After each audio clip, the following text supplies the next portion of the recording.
Zarina, thanks for being with us. I know you're out promoting your movie, which I definitely want to talk about because it's relevant. But what was your response to seeing Vladimir Putin in Alaska being heaped praise upon by our elected commander in chief, President Trump? Well, Phil, thanks for having me. I'm happy to speak to you, although not happy to speak about that subject like anybody else. One word comes to mind, it's a complete disgrace. If we talk about reframing it historically, of course, many people have said that, and Molotov-Ribbentrop comes back to mind, as well as Munich, as well as the reshaping of the world overall in 1938.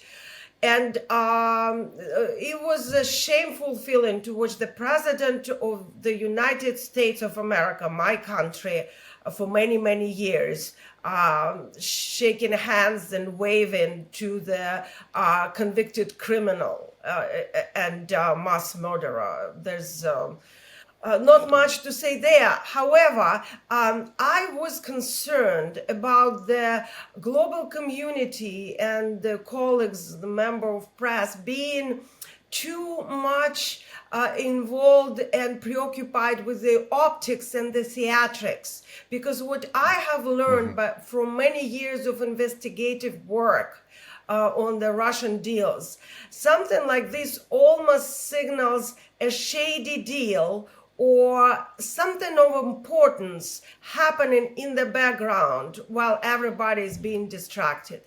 It's a diversion, one of the Russian tactics, by the way. It's a strategy. And I think it worked. And so I looked very carefully of what could it be. And sure enough, it was right there, not hiding too hard. Reuters ran an article on August 15th about the decree that Putin has signed the same day. And that's a decree that allows foreign investors, mainly ExxonMobil Oil, to re-enter Russian joint venture, namely oil project state-run Sakhalin-1.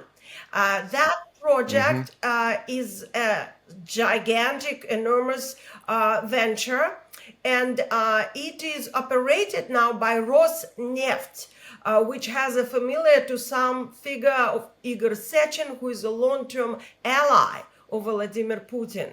And that whole story has the background that takes us all the way back to 2011, at least, when the then ExxonMobil CEO Rex Tillerson signed the deal on Arctic exploration for $500 billion with Putin in presence, after which Tillerson was awarded the Order of Friendship by Putin, again, personally.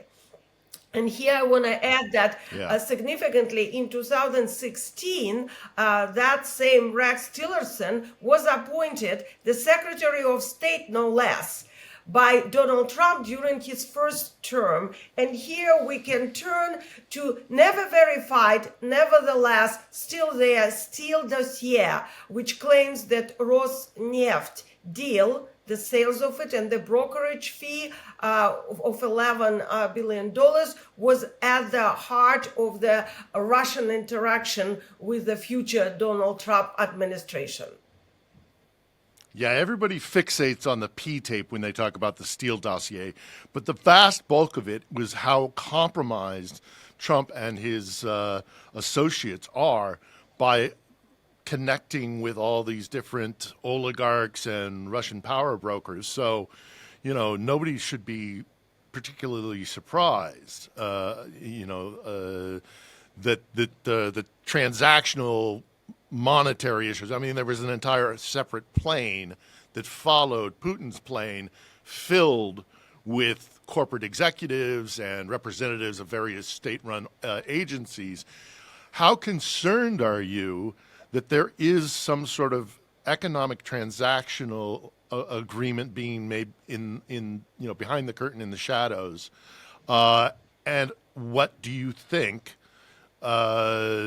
Putin, if Putin is offering Sakhalin 1 back to Exxon and all these other economic deals, what do you think Putin is expecting in return? Well, very simply put, lifting the sanctions, and that will re-energize the Russian economy, which is now in a good state, and with Ukrainians now targeting the oil refineries, Russia is suffering, and it needs to boost back its sales of crude oil, because right now it's, as you know, Phil, limited to the discounted crude sales to China and India, which accidentally was targeted by Trump. India was with the secondary sanctions. So their position is very volatile. By letting Exxon back into the deal of Sakhalin 1, where it used to own 30%, under the condition that Exxon will lobby for lifting sanctions overall. It's very clear what Putin is doing here. They're offering this whole $500 billion exploration deal to Trump, who is so money-driven, and restructuring the whole economic picture in order to fuel the military industry and continue the war of aggression in Ukraine. It's like it's clear to a child what's going on there. We just need to look at the things clearly and not let ourselves be distracted by Putin's high heels or double chin. Yeah. How much are you concerned as a resident of Ukraine that Trump is going to carry with him not his own agenda, but Vladimir Putin's agenda and try and shove it down the throats of Ukraine? How much of that is a concern in your mind? A very good point. And again, as previously mentioned, very concerned. I think they will try their best to reframe the negotiations to make Zelensky look as the one who doesn't want to negotiate and to become the aggressor almost in a way, because oftentimes the Trump administration is known to place the guilt, and the blame for the aggression on Zelensky, which is another, by the way, a tactic called the big lie, because it's complete Orwellian distortion of the facts, if you will. We all know clearly who was the aggressor in the situation. But reframing it this way, there will be an attempt to sway the public opinion and the global community feeling overall about that. It's another manipulation. And I think here everybody's being manipulated, starting from Trump and ending with the members of press. Yeah, I don't know about you, but as an American watching Vladimir Putin lead Trump around by the nose in Alaska was deeply embarrassing and shameful. So I hear you there. There's another aspect to this as well. You are an Odessite, proudly so. You spend a lot of your time in Kherson. You have your wonderful documentary out, and you and I have discussed the Human Safar many separate times. And I have to admit, Zarina, you were on my mind, and Kherson was on my mind when I saw the glad handing and the praise and all the just, sycophantic, behavior of Trump, while there are every day drones hunting down civilians on the streets of cities like Kherson. You have your new movie out. I will add a link to it in the description below. You have been documenting this for a long time. What were your emotions when you saw, knowing people in Kherson who at the very same moment they were doing this in Anchorage might have been terrorized by drones? What was your emotional response? It's just very, very painful, Phil. And I want to take this opportunity to thank you for being the first TV channel, YouTube channel, or anybody in video media to break the story with me.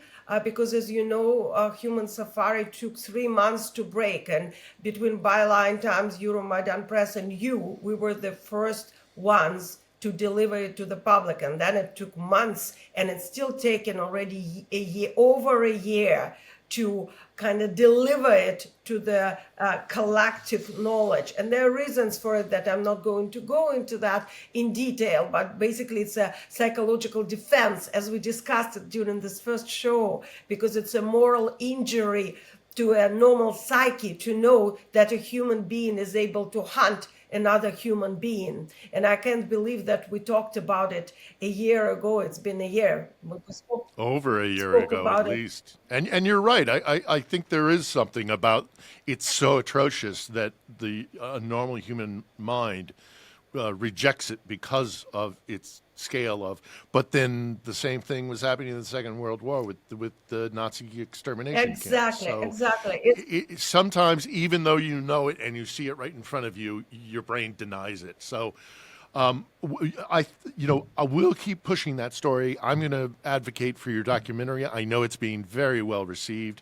You're currently traveling, but you'll be back in Kherson, I believe, before too long and reporting again. We'll be staying in touch. I just want to, before we go, what are your concerns for the next step? So they've had this meeting. They went behind closed doors. All these shady economic deals are happening. Putin is getting reestablished as a public figure and somebody who ostensibly could be, normalized. What are your fears for the future, for Ukraine, for the West, for the war? Well, I'll start with Kherson because, that's where I'm based and that's where my heart is and my research is. There's something new happening there, and you again happen to be one of the first ones to break it, along with Byline Times. There's a drone siege, first in the world history, that is now risking to cut Kherson from the rest of Ukraine, because as we know, on the other side is encircled by the river with the Russians on the other side. And right now, even traveling there on Friday presents an issue because I'm discussing now the ways of getting there, and the main highway is constantly under attacks. So we have to go with a drone detector, take precautions, and I will stay there to report, Phil, if the drone siege in fact happens. It needs to be reported. It's not being covered. Nobody in the international information field knows about it. It needs to be known.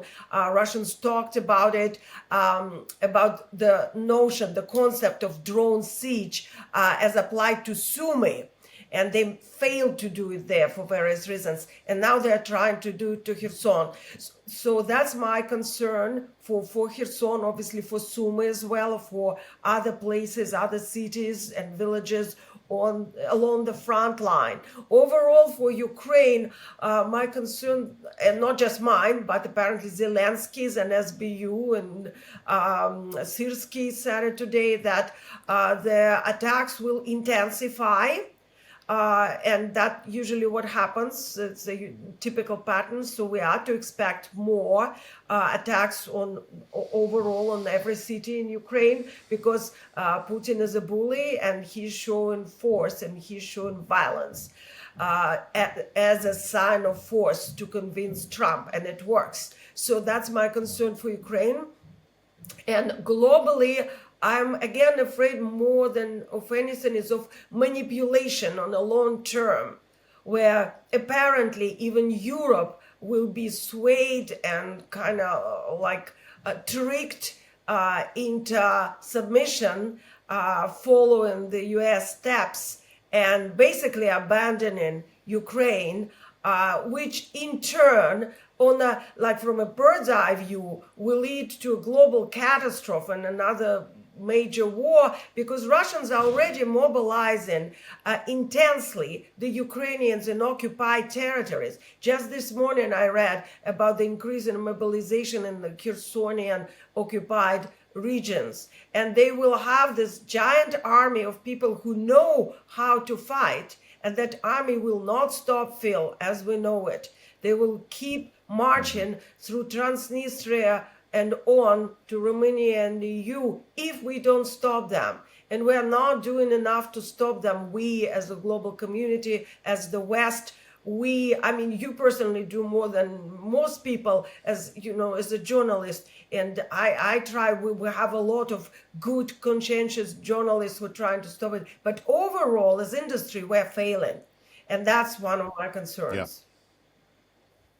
Yeah, the messaging is the narrative is being dictated from Moscow, not from the free world, and I think that should change. And so we here at On the Edge are going to support you, and we are going to keep getting the word out, and anything that we can do to assist in your efforts, we will certainly do. I appreciate you coming on and talking about your thoughts post this disgrace in Anchorage, and we look forward to having you back here in Ukraine. And thank you for everything that you do. Thank you so much, Phil. Thank you for everything that you do. Thank you. Slava Ukraini. Okay. Героям слава.